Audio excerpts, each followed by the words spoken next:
कोशिश करने वालों की कभी हार नहीं होती, कोशिश करने वालों की कभी हार नहीं होती। गिरते हैं शहसवार मैदान जंग में, वो तिफल ही क्या गिरे जो घुटनों के बल चले। ओ इरादे बुलंद जो ना हो अगर, तो बतह फिर कैसे मिले। कायर की कभी भी दुनिया में जय जयकार नहीं होती, कोशिश करने वालों की कभी हार नहीं होती, कोशिश करने वालों की कभी हार नहीं होती।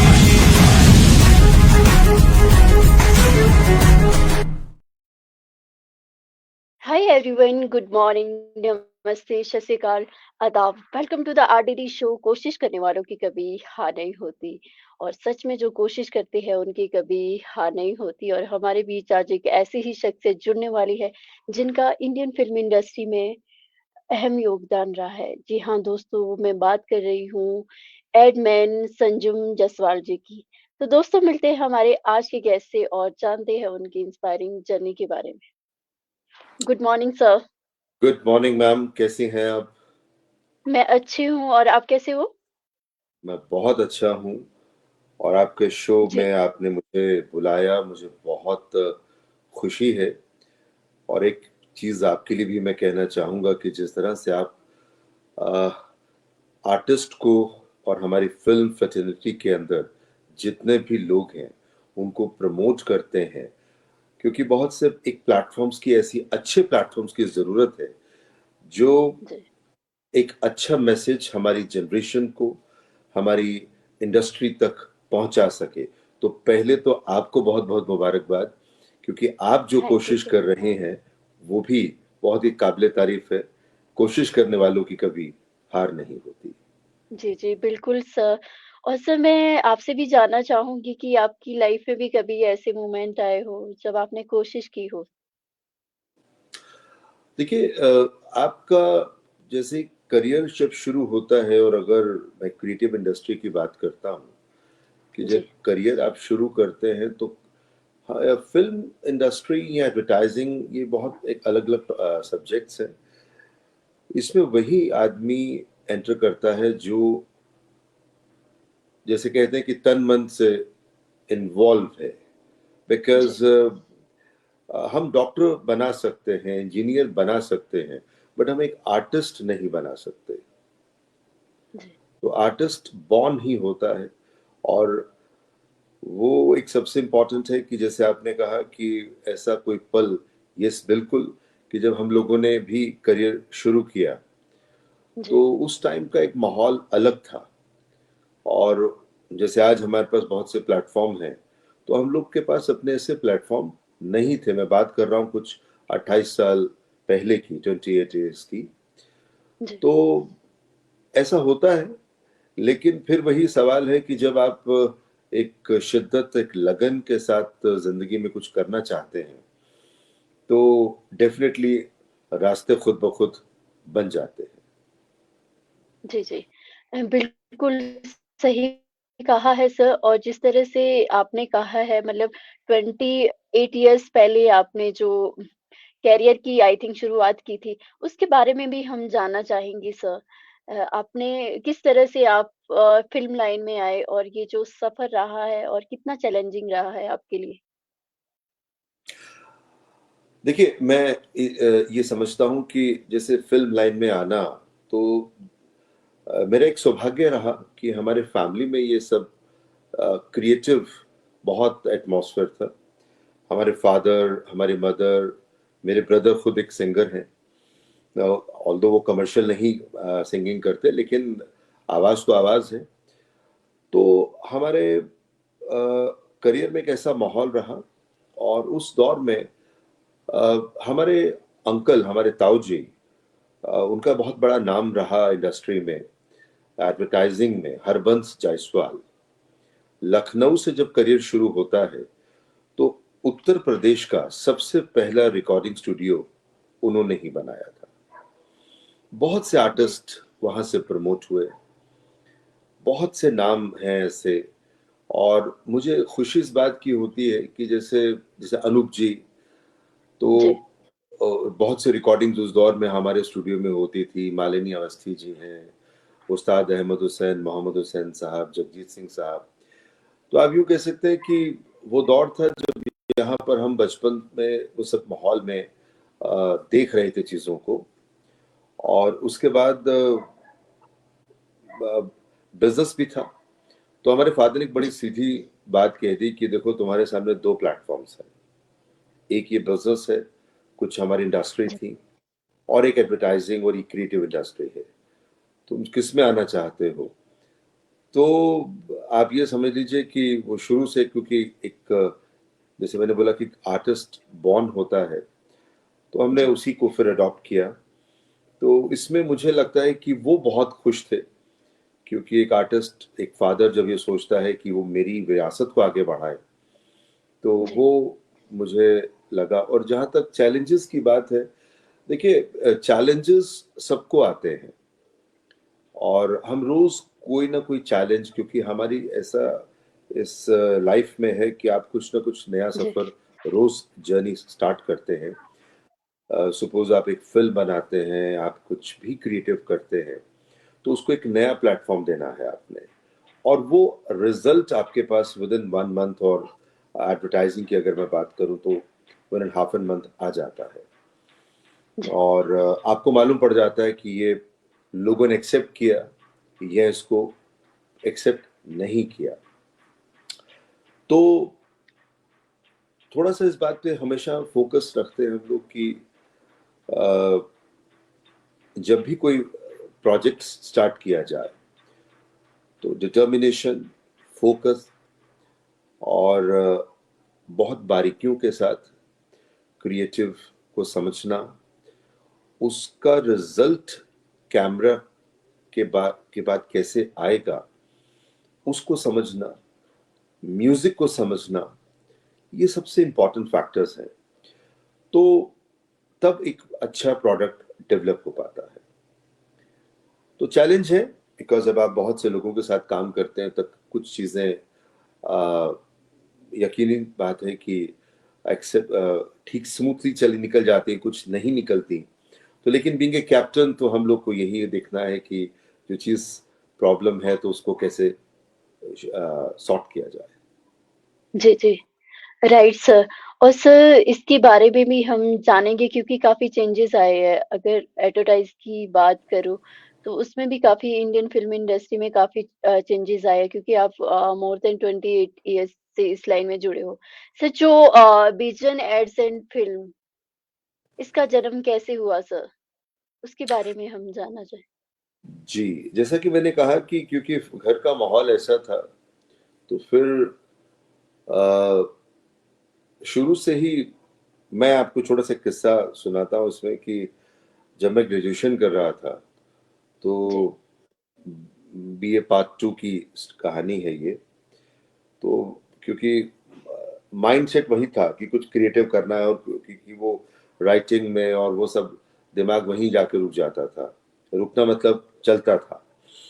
तो मैंने अपनी ज़िंदगी का पहला एक ऐड बनाया, जी, और वो ऐड बहुत बुरी तरह से फ्लॉप हो गया।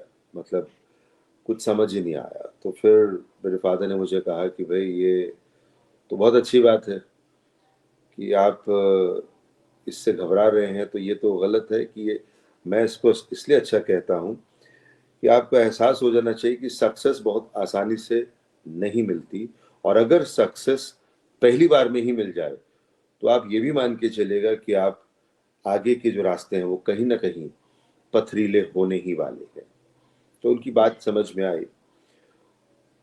तो फिर बिकॉज़ मैं और मेरे ब्रदर पीयूष जायसवाल, दोनों हम लोग फाइट कर रहे थे। तो मुझे सेकंड कमर्शियल जब बनाने का मौका मिला, तो जी, ये बात इसलिए मैं यहाँ आपके इस प्लेटफ़ॉर्म पे कहना चाहूँगा कि वो देवदर्शन धूप का पहला मेरा ऐड था। जी, तो वो उन्होंने, क्लाइंट ने कहा कि इसको बनाइए, और इसको बहुत जैसा भी आपका थॉट है।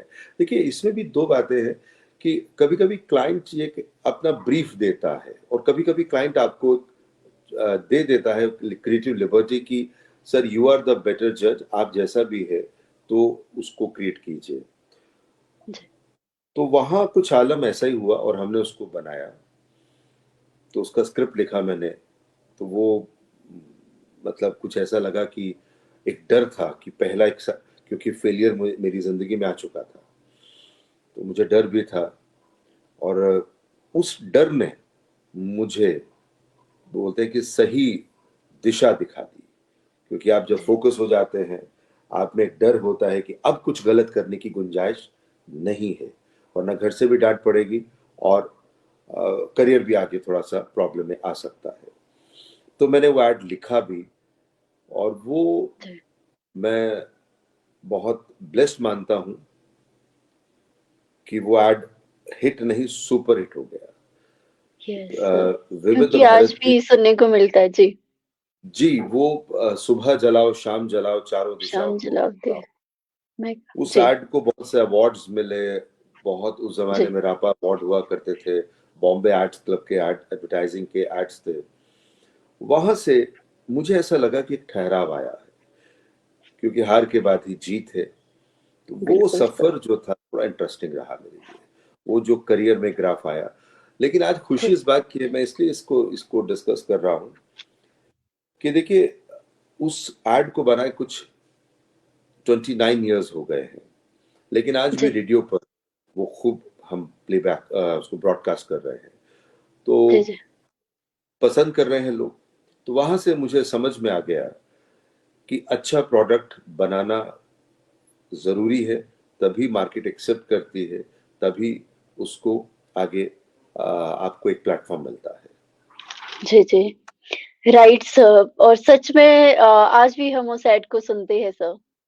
जी, तो बस आप ये समझिए कि उसके बाद फिर वो जैसे कहते हैं कि वो चारों दिशाओं को महकाओ की उसकी लाइन थी, तो फिर हमारा भी करियर ऐसा स्टार्ट हो गया कि हम फिर जी, चारों दिशाओं में अपना स्प्रेड नहीं, करते गए एडवर्टाइजिंग। जी, जी, फिर तो एक के बाद एक एडवर्टाइजिंग फिल्म्स बनाते चले गए। मैं जी, ये जी, नहीं कहता हूँ कि सभी अच्छे बने, कुछ खराब भी होते हैं, लेकिन आपकी कोशिश होती है कि उसको अच्छा ही बनाएं। लेकिन कुछ वजूहात ऐसे होते हैं कि कुछ चीज़ें, जैसे मैंने पहले कहा कि टू मेनी कुक्स कभी कभी वो स्पॉइल द फूड वाली बात भी है। तो उसमें जी, कभी ऐसा भी हुआ कि फिल्म खराब बनी, लेकिन वो कहते हैं कि हर कदम पर गिरे मगर सीखा, कैसे गिरतों को थाम लेते हैं। तो हमें ये लगा कि अब जब भी हार का सामना भी बहुत ज़रूरी है, क्योंकि अगर हार जी, जी, नहीं होगी तो मुझे लगता है कि जीत का जश्न भी थोड़ा फीका पड़ जाएगा। सो फिर राइट। तो बहुत एड्स बनते चले गए, बहुत ब्रांड्स किए। कामधेनु जी, स्टील भी एक दिन इस यस, बहुत कामधेनु बड़ा स्टील। जी, सक्सेस है, जो मैंने 28 साल पहले बनाया था। और उसके जी, बाद सोनालिका ट्रैक्टर, अ, गोल्डी मसाले, घड़ी जी, डिटर्जेंट, डबल ज यस, डबल चाबी बासमती तो अब चल रहा है। जी, और मैं एक और बात कहना चाहूँगा कि कल ही एक फ़िल्म हमने रिलीज़ की। मेरे बहुत अज़ीज़ दोस्त हैं, मिस्टर सुनील जी, कुमार अग्रवाल। मैं देखिए क्या होता है कि 2 लोग जब मिलते हैं तो कहीं न कहीं कुछ पावर्स होती हैं जो आपको अट्रैक्ट करती हैं। कुछ शौक होते हैं जो मिल जाते हैं, कुछ एक्सप्रेशंस मैच करते हैं आपके। तो जी, वो शख्स, उनकी भी एक यही बात है कि वो भी हमेशा ये कहते थे कि साहब आप इसको फ़िल्म को बनाइए। तो ख़ैर हम लोग एक फ़िल्म डिज़ाइन कर रहे थे, तो उन्होंने कहा कि आज की जनरेशन की फ़िल्म बनाई जाए। जी, तो अभी हमने कल ही फ़िल्म रिलीज़ की है, तुम पे दिल फ़िदा है। दिल फिदा है, और यस, मुझे बड़ी खुशी है कि अब जब से उसका चैनल ब्रॉडकास्ट स्टार्ट हुआ है और सोशल मीडिया पे बहुत अच्छा रिज़ल्ट आया। तो देखिए जी, ये टीम बन जाती है, ये क्रिएटिव इंडस्ट्री है। यहाँ पर मैं हमेशा कहता हूँ कि यहाँ दिल से ही काम हो सकता है। और राइट, जब आप बहुत ज़्यादा वो कहते हैं कि साहब बहुत कॉर्पोरेट लेवल पे काम करते हैं, तो काम तो होता है, लेकिन कहीं न कहीं वो खुशबू, वो जो उसका एहसास है, जो उसकी एसेंस है, वो कहीं जी, न कहीं मुझे लगता है कि वो कम हो जाती है। और ये राइट। हमारे इंडस्ट्री में हमेशा से रहा, आइदर एडवर्टाइजिंग में या आइदर फिल्म में। आप देखिए ना कि जब जब जो भी फिल्म यश जी ने लिखी और उन्होंने बनाई, या राज साहब ने मैंने जो सुना और जो उनके इंटरव्यूज भी देखे, तो मुझे याद है कि शशि कपूर साहब एक कह रहे थे कि राज जी की फिल्म उनके जहन में होती थी, जी। और वो फिल्म को इस तरह से निभाते थे, क्योंकि आजकल हम लोग वर्क करते हैं, बॉन्डिंग स्क्रिप्ट होती है, बॉन्ड स्क्रिप्ट है। तो मैं थोड़ा इस कल्चर से मुझे थोड़ा कम समझ में आता है, क्योंकि क्रिएटिव मैं हमेशा आर्टिस्ट को भी चाहता हूँ कि आप लिबर्टी लीजिए, आप किरदार को समझिए, आप अपने किरदार में इन्वॉल्व हो जाइए, आप उसको महसूस कीजिए। और अल्फाज जो स्क्रिप्ट है, अगर आप अब एक आर्टिस्ट का अपना अंदाज है, अब देखिए दिलीप साहब का अपना अंदाज था, तो वो हमेशा सुभाष जी भी कहते कि जब सौदागर बन रही थी तो स्क्रिप्ट दे दी जाती थी, तो वो जब आते थे तो स्क्रिप्ट कुछ अलग ही आती थी, और ऐसा नहीं होता था कि वो स्क्रिप्ट खराब होके आती थी, वो और बेटर हो जाती थी। तो हर आदमी का, अमीन सैनी साहब का रेडियो ब्रॉडकास्टिंग के सबसे बड़ा नाम है हमारा, जी। अमीन साहब भी स्क्रिप्ट को जब वो पढ़ते थे तो वो एक अलग ही मेलेडी आनी स्टार्ट हो जाती थी। तो स्क्रिप्ट तो वही थी, लेकिन अंदाज होता है। तो डायरेक्टर का भी अपना एक अंदाज होता है कि वो उस कहानी को कैसे प्रेजेंट कर रहा है। एक और मैं आपसे बात कहना चाहूंगा कि जी। मैंने बहुत लोगों से, वो कहते हैं कि आप समंदर में बहुत कुछ है कि आप चुरा लीजिए, बहुत नगीने हैं हमारे यहाँ पर। लेकिन आज की जनरेशन के लिए भी मेरा एक मैसेज ये है कि आपके चारों तरफ क्रिएटिविटी, यू नो, बहुत है, लेकिन आपके पास भी एक ऐसा एक ब्रेन होना चाहिए कि आप क्या वहां से उठा रहे हैं, कहाँ से इंस्पायर हो रहे हैं। मैं हमेशा एक बात कहता हूँ, थ्री इडियट फिल्म जरूर देखिए। बिल्कुल वो सर। जो डायलॉग है, मैं परीक्षित सानी साहब के साथ एक बार बैठा, हम लोग एक फिल्म कर रहे थे, जी। तो मैंने उनसे एक बात की, मैंने कहा सर कभी कभी अल्फाज नहीं होते। वो एक फिल्म का डायलॉग था थ्री इडियट्स में, और आप कहते हैं कि अब तो बस बात खत्म हो गई, आप लैपटॉप बंद करते और उनको थमा देते हैं। मैंने कहा सर इतना सा डायलॉग था? तो परीक्षित जी कहने लगे यार बिल्कुल तो सही कह रहा है बॉस। कहते वो डायलॉग मैंने फील किया। एक हमारे मित्र हैं ब्रजिंदर काला जी, पिक्चर जी। रिलीज होती है गुलाबो सिताबो, काला जी के साथ बहुत अलग ही केमिस्ट्री है हमारी, दोस्त भी हैं। जी। एडवर्टाइजिंग फिल्म बहुत की हम लोगों ने उनके साथ, अलग अलग एक्सपेरिमेंट भी किए उनकी मैंने, उनके किरदार के साथ, कि वो एक अलग ही मिजाज के इंसान है। तो मैंने उनसे भी एक बार पिक्चर रिलीज हुई गुलाबो सिताबो, तो मैंने फिल्म देखी, नेटफ्लिक्स पे रिलीज होती है, तो मैंने इमीडिएटली उससे उनको कॉल किया। मैंने कहा सब बातें एक तरफ, मैंने कहा यार तुमसे मैं एक बात कहना चाहता हूँ। बोले क्या गुरु? मैंने कहा यार ये बात मुझे आज से बोलते हैं कि अंडरलाइन हो गई, कि अगर स्क्रिप्ट नहीं भी है आपके पास, आप अपने तासुरात, अपने एक्सप्रेशन से कुछ भी कह सकते हैं। कि बोले कौन सा सीन तुमको समझ अच्छा लगा बेटा? मैंने कहा पहली बात तो सारी फिल्म बहुत अच्छी है, लेकिन जब अमिताभ साहब और ब्रजेंद्र काला जी वो एक घर से निकलते हैं, अमिताभ साहब को बहुत उसके फैमिली के लोग भला बुरा कहते हैं, और रिक्शा पे बैठते हैं, और फिर वो कहते हैं कि मिर्जा तुम्हें ये बहुत मतलब गलत बिहेव, मतलब तुम्हारी कोई इज्जत नहीं है इस घर के अंदर। ऐसा कुछ एक डायलॉग था, मुझे पूरा डायलॉग याद नहीं। जी। तो अमिताभ साहब ने भी बड़ा संभाल के कह दिया कि अच्छा हमको तो नहीं लगा। अब कितना, 3 लफ्जों का डायलॉग है। और जी। मजेदार बात कि जब उसके ऊपर कोई संवाद नहीं है, कोई स्क्रिप्ट नहीं है, लेकिन ब्रजेंद्र जी भी अपने एक्सप्रेशन से सारी बात कह गए। और यहाँ पर अगर कोई स्क्रिप्ट राइटर हो तो वो एक पन्ने की स्क्रिप्ट दे देगा, अब आपको ये जस्टिफाई करना है, तो जस्टिफिकेशन आपके एक्सप्रेशन से होती है। सेम थिंग एडवर्टाइजिंग, बहुत कुछ राइट। कहने की जरूरत नहीं है।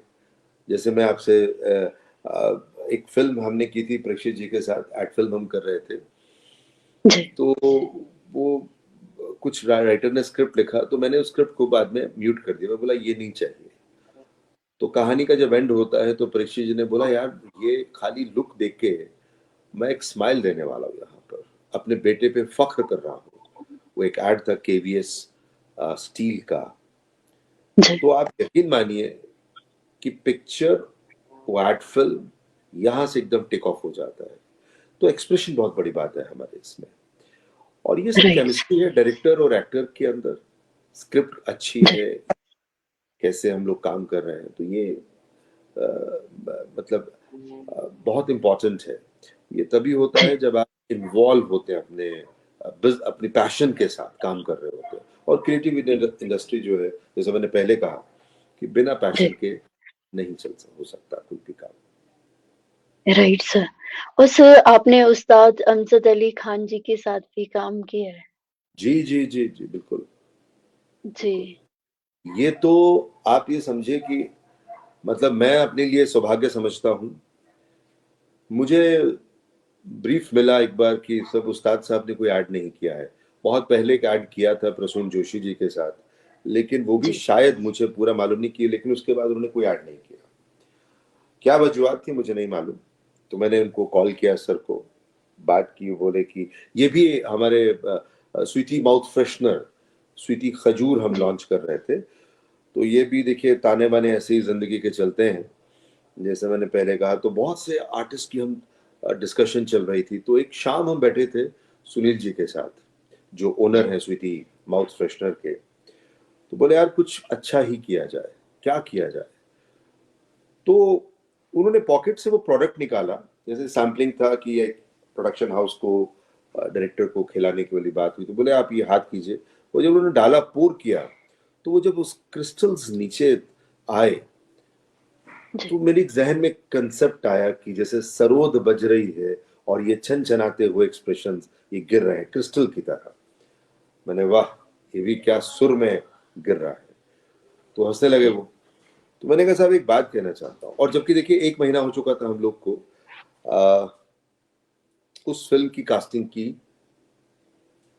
जद्दोजहद में, कि कहीं समझ नहीं आ रहा था। यहाँ तक कि गुलजार साहब का भी हमने उनसे भी बात की। तो गुलजार साहब ने भी स्क्रिप्ट सुनी, फिर वो मतलब उन्होंने कहा कि यार नहीं, मैं थोड़ा सा कंफर्टेबल नहीं हूँ।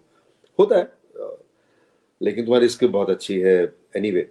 तो खैर साहब, तो हम लास्ट मोमेंट पे एकदम जहन में जैसे ही आया, तो मैंने कहा कि ऐसा लगता है कि सरोद बज रही और ये क्रिस्टल्स गिर रहे हैं। तो उन्होंने बड़ा उसे कह कि वाह क्या बात है। तो जी। मैंने अगला ही पल में डालो कि मैंने कहा साहब एक काम करते हैं ना, अमजद अली खान साहब से बात करते हैं। अमजद अली खान साहब का मतलब संगीत में एक वो नगीना जी। जो मतलब कोहिनूर है। तो उनके बारे में हम तो कुछ बोल भी नहीं पाएंगे। तो खैर उन्होंने इमीडिएटली कहा कि मेरी तरफ से डन है, आप तुरंत पूछना भी नहीं मुझसे, जी। आप लगा दीजिएगा। मैंने बड़ी हिम्मत जुटाई, कॉल किया, क्योंकि मुझे ये तो मालूम था कि वो ऐड नहीं करते। तो शुभा लक्ष्मी जी से बात हुई, तो उन्होंने बोला अच्छा ठीक है आप घर आ जाओ ना, आराम से मीटिंग करते हैं। तो मैंने जाके स्क्रिप्ट का नरेशन किया। ऐसी कुछ वजह रही होगी कि मैं कुछ बोलता गया इन्वॉल्व होके। वो स्क्रिप्ट थी कि लपेट कर चांदी का नूर लाए हैं स्वाद भरपूर, स्वीटी शाही खजूर, ऐसा कुछ था। तो सुनाया तो उन्होंने बाद में मुस्कुरा के बोले।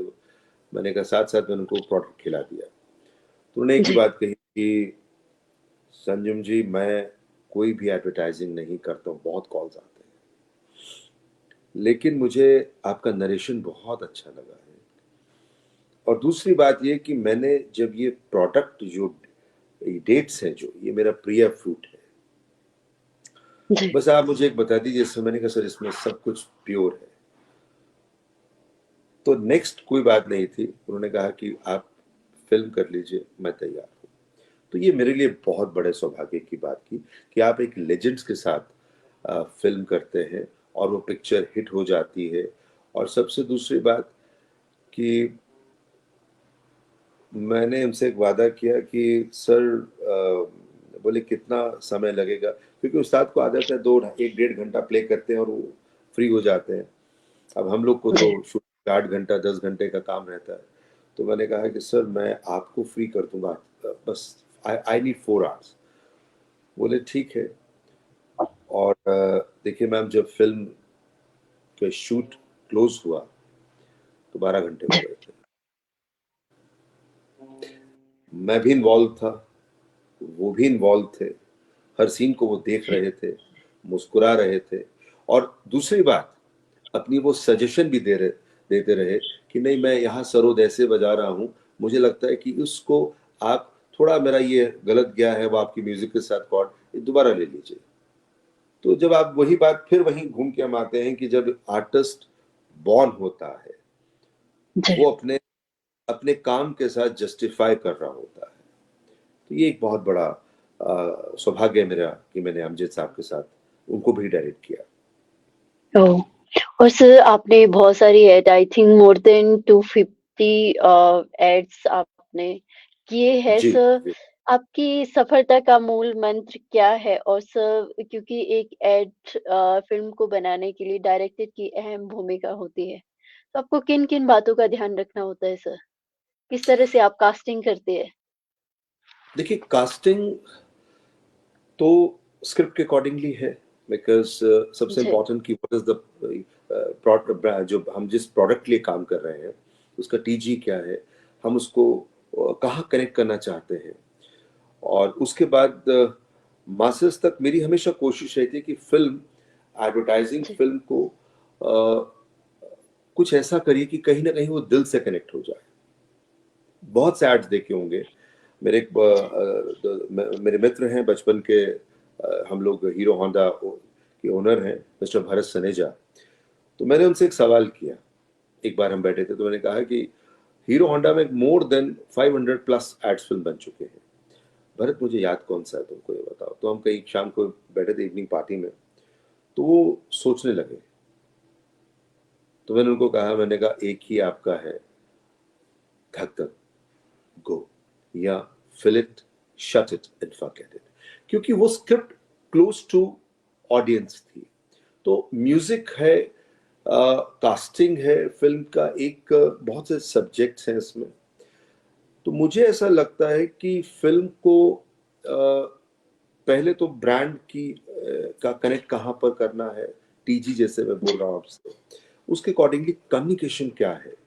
तो मेरा हमेशा मानना है कि communication should be very very easy.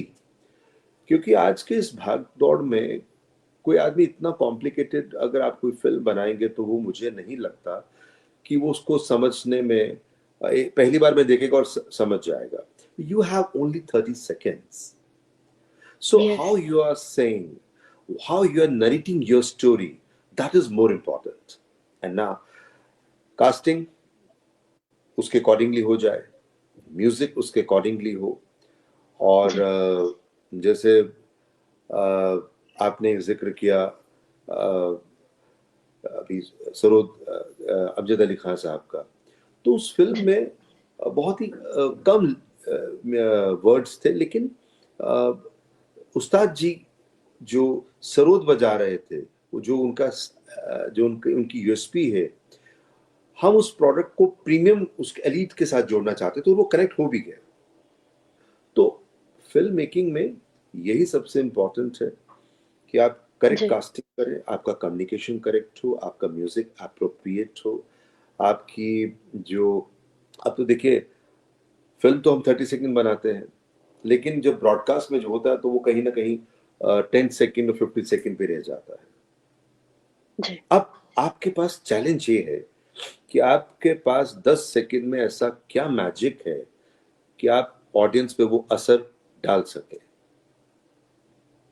तो जी, जैसे हाल ही में मैंने एक फिल्म अभी रिलीज की, कामधेनु स्टील की मैं बात करता हूँ। जी, तो बहुत सोचने के बाद हम, मेरी पहले पिक्चर पहली बनाई थी नवीन निश्चल साहब के साथ मैंने।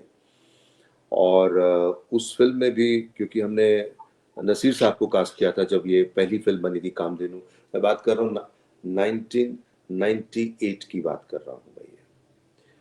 तो नसीर साहब के साथ था, लेकिन कुछ ऐसे वो थे कि बिकॉज नसीर साहब उस टाइम पे लंदन ड्रीम्स कर रहे थे शो, तो डेट का इशू था। तो फिर कामधेनु के जो ओनर हैं सतीश जी और सुनील जी, तो उन्होंने कहा कि ये आप अपनी कॉल लीजिए।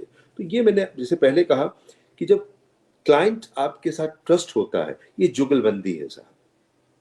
म्यूजिक डायरेक्टर के ऊपर आपका ट्रस्ट है, क्लाइंट का आपके ऊपर ट्रस्ट है, आपके आर्टिस्ट के साथ एक बॉन्डिंग है, जो अब थोड़ा कम कम सा होता चला जा रहा है हमारे कॉर्पोरेट कल्चर में। बहुत कट टू कट हो रहा है।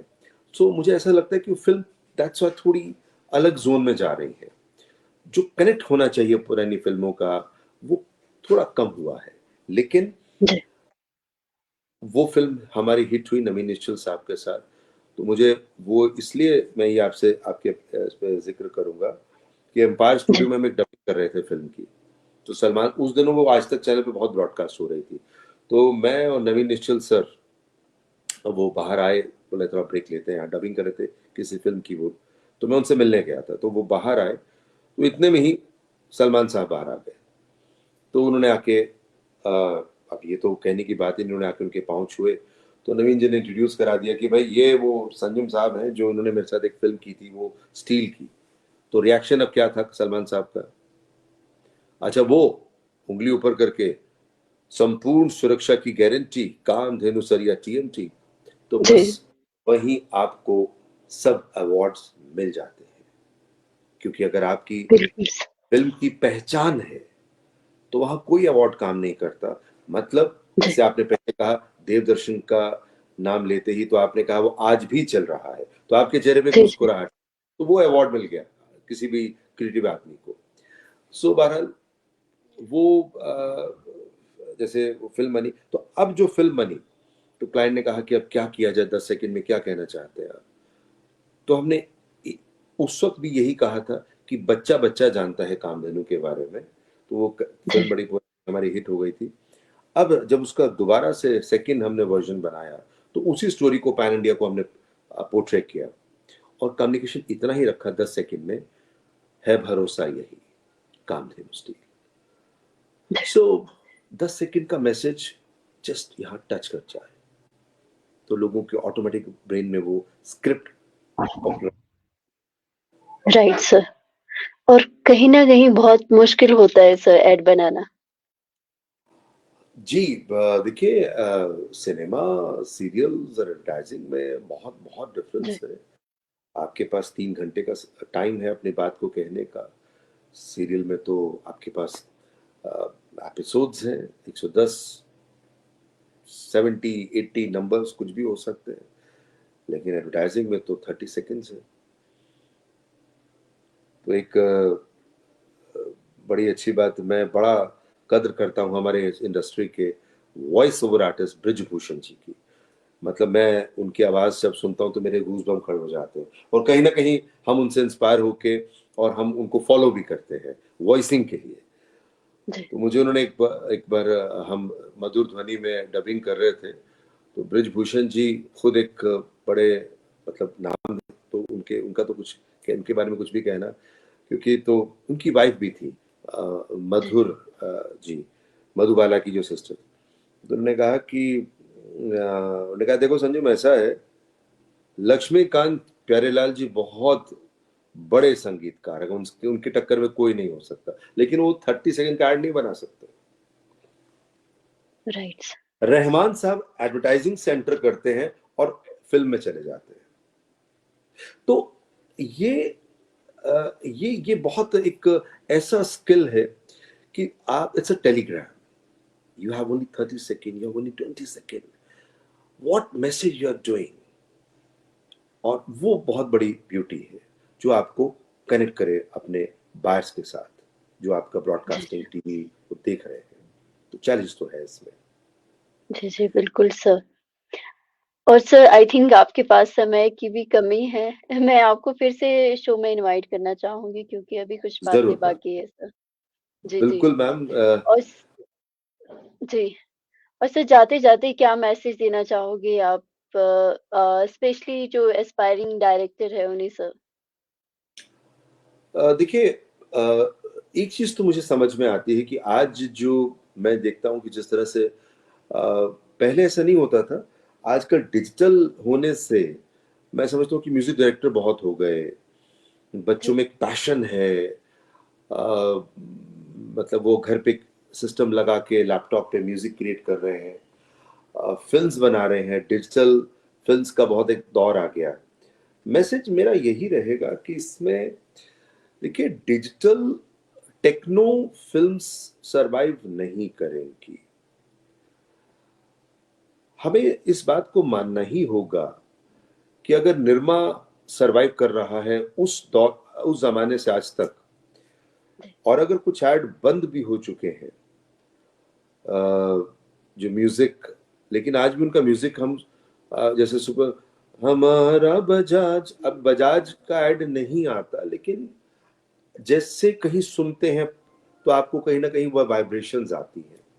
ये इसलिए था क्योंकि वहां पर ह्यूमन टच था। मतलब संगीत बनाते थे, फिल्म को लिखा जाता था प्रॉपरली। और अब मैं नोटिस करता हूँ कि काफी चीजें टेक्निकल हो रही हैं। एआई ने तो और भी बहुत अ, अच्छा काम भी किया है, लेकिन मैसेज मेरा ये रहेगा कि आप टेक्निकल चीजों को यूज कीजिए, लेकिन फिल्म का जो एसेंस है, वो जब तक एक डायरेक्टर उसको अपनी अपने एक्सप्रेशन दिल से नहीं कहेगा, या जिस तरह से उसको वो म्यूजिक की बात अगर कर रहे हैं, तो वो जो धुन बना रहे हैं उस पे टेक्निकल बिलीव मत कीजिए कि वो बना तो आपका सक्सेस बहुत होने वाला है। एक दो चीजें सक्सेस हो सकती हैं, बट लॉन्ग टर्म नहीं है वो, मुझे ऐसा लगता है। तो इसी तरह फिल्म के लिए भी यही बात है कि डायरेक्टर की नरेशन का अपना एक तरीका है। और आप ब्लैक एंड व्हाइट सिनेमा को देखते हैं, लेकिन आज मतलब मेरा एक और, मैं छोटा सा जाते थे एक बात और कर दूं कि मेरा मुझे आपने कहा कि चैलेंजेस की बात की, तो मैं जी, इसमें आपको थोड़ा सा वक्त लूंगा। एक जी, जी, बहुत से प्लीज़ सेलिब्रिटी के साथ काम करने का मौका मिला, इधर टेलीविजन, इधर फिल्म इंडस्ट्री, हमारे लेकिन कुछ लोगों के साथ आप काम करते समय, जैसे मैंने पहले बोला कि आप के अंदर, जैसे अमजद अली खान साहब की बात मैंने की, तो एक किस्सा मुझे याद आता है। मैं ये जी, यंगस्टर्स को सुना रहा हूँ मैसेज, ये बहुत इंपॉर्टेंट बात है। टाइमिंग, जी, हम समय के साथ प्ले करने लगे हैं आजकल। मैं बहुत बार देखता हूँ कि क्रिएटिव इंडस्ट्री में लोग सोचते हैं कि ये तो अब रात को ही काम क्रिएटिविटी होगी, और दिन में तो सोना है। वो कहीं ना कहीं नेचर के साथ प्ले हो रहा है, मुझे ऐसा लगता है। मैंने टाइम की बात पे एक किस्सा सुनाता हूँ मैं आपको कि मैंने ए.के. हंगल साहब को कास्ट किया। जी, और मैंने कास्ट किया, कोई सेक्रेटरी नहीं, कोई मिडिल मैन नहीं, कोई एजेंसी नहीं बीच में। मुझे नंबर मिला, मैंने कॉल किया, तो उनकी वो आवाज जब आई ए.के. हंगल साहब की, तो वैसे ही मेरे वाइब्रेशंस आ गए। कौन साहब बोल रहे हैं आप? तो मैंने कहा जी मैं संजम जायसवाल। और कहीं ना कहीं एक एटीट्यूड था उस वक्त में, सर मैं संजम जायसवाल बोल रहा हूँ। तो जी, बोले जी बताइए। मैंने कहा सर आपसे मुलाकात करनी एक फिल्म के सिलसिले में। तो उन्होंने बड़े शालीनता से, बड़े नॉर्मल एक्सप्रेशन में कह दिया, तो ठीक है, कल 12 बजे आप आ जाइएगा।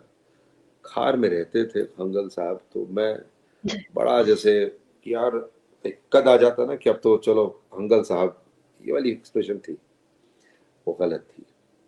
मैं अगले दिन साहब, अली असगर साहब हमारे दोस्त हैं, मैं उनको लेकर चला गया। मैंने कहा यार मौका, तो यार मुझे भी मिलना अंकल साहब से। तो हालांकि अली असगर बहुत सीरियस बड़ा नाम थे, हैं इंडस्ट्री के, लेकिन देखिए उनमें भी भूख थी वो उनको मिलने की। तो उसने मुझे कहा यार, बम्बई में सब शाहरुख खान, अमिताभ बच्चन बनने आते हैं, कन्हैया लाल बनने कोई नहीं आता।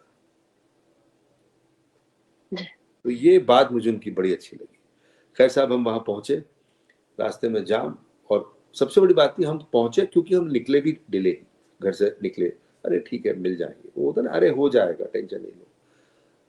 12:30 बजे जब जाम में और बारिश भी थी, तो मैंने कॉल किया, तो मैंने कहा मैं वही एटीट्यूड साहब, वही सुर, सर मैं संजीव जायसवाल आपसे मिलने आ रहा हूँ, थोड़ा लेट हो गया हूँ सर। तो जी, ना तो हाँ की आवाज आई, ना की आवाज हुई, और फोन काट दिया।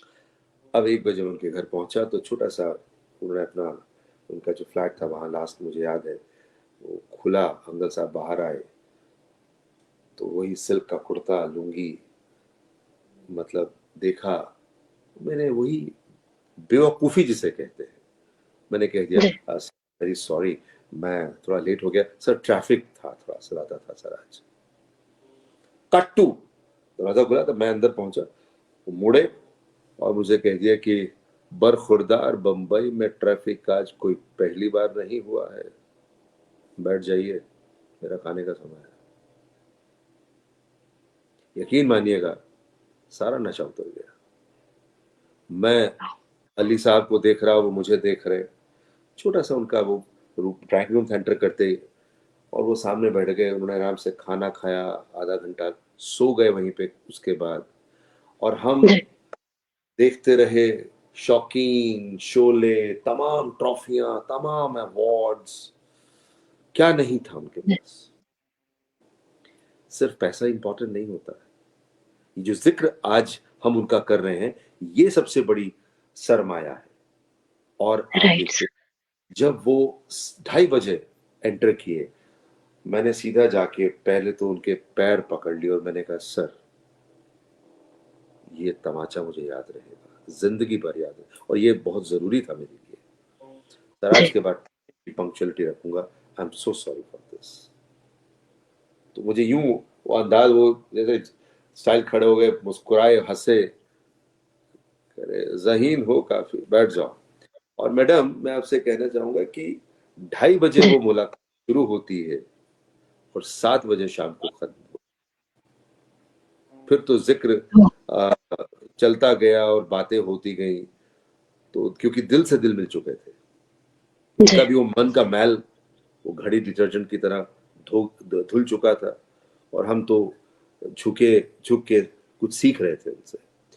तो जी। वहां एक सबर मुझे जब मिला कि टाइम बहुत इंपॉर्टेंट है। तो आज की जनरेशन के लिए, जैसे चलते रहते हम जो बात कर रहे हैं, ये सबसे जी। इंपॉर्टेंट है, टाइम। आप किसी का अगर प्रोजेक्ट ले रहे हैं, आप सीरियसली उसको कीजिए, क्योंकि मैं हमेशा मानता हूं, जब क्लाइंट ये कह देता है कि सर आप देख के बनाइएगा अपने हिसाब से, तो आपके कंधों पे वजन बढ़ जाता है, क्योंकि आप, ऐसा नहीं हो सकता कि हर फिक्र को धुएं में उड़ाता चला गया। वो नहीं है, हाँ, जी। ये वो स्क्रिप्ट नहीं चलेगी। तो यहाँ वजन बढ़ जाता है आपके ऊपर, आपकी ईमानदारी है। तो वहाँ ये इंपॉर्टेंट है आज की जनरेशन के लिए कि आप जो भी काम कर रहे हैं बहुत अच्छे से कीजिए, लेकिन सारा भरोसा डिजिटल पे मत कीजिए, क्योंकि फिल्म, म्यूजिक, क्रिएटिव इंडस्ट्री दिल के धड़कने से ही उसमें धड़कन आती है। जी। जी। Thank you so much sir, thank you so thank you much. Very much ma'am, आपके इस खूबसूरत प्लेटफॉर्म पे मैं देख रहा था कल अनूप जी, अनुपम खेर साहब और तमाम बड़े बड़े आर्टिस्ट, ब्रजेंद्र काला जी भी, और बहुत अच्छा लगा कि आपने हमें इस प्लेटफॉर्म पे आने का मौका दिया, और आपका जो ये मंच है और आगे बढ़े, ये मेरी शुभकामनाएं हैं, और फिर हम मुलाकात करेंगे आपके साथ फिर से इस शो में इनवाइट करना चाहूँगी, क्योंकि अभी जरूर। बहुत सारी बातें बाकी है। And thank you so much sir, आपने अपना कीमती समय मुझे दिया और बहुत ही अच्छा लगा सर आपसे मिलकर, और बहुत कुछ सीखने का मौका मिला। Thank you so much sir. Thank you very much ma'am, बहुत बहुत शुक्रिया, थैंक यू, फिर मुलाकात होगी। Thank you so much sir. Thank you so much everyone, और इसी तरह से देखते रहिए द आरडीडी शो, कोशिश करने वालों की कभी हार नहीं होती।